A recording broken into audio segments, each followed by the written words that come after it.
अस्सलाम वालेकुम। आप देख रहे हैं यूएई उर्दू न्यूज़ और मैं हूं सत्तार लगारी। मुत्तहिदा अरब अमारात में जून 2025 के लिए पेट्रोल की कीमतों का ऐलान। कीमतें तकरीबन बरकरार रखी गई हैं जो पिछले महीने चल रही थीं। अब इस खबर की तफसील।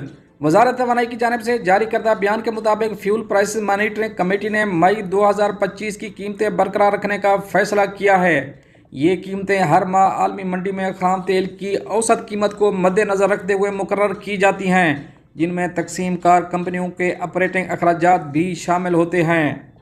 माह जून के लिए जो डीजल की कीमत है वो 2.45 सुपर 98 2.58 सुपर 95 2.47 और ई प्लस 91 2.39 रखी गई है।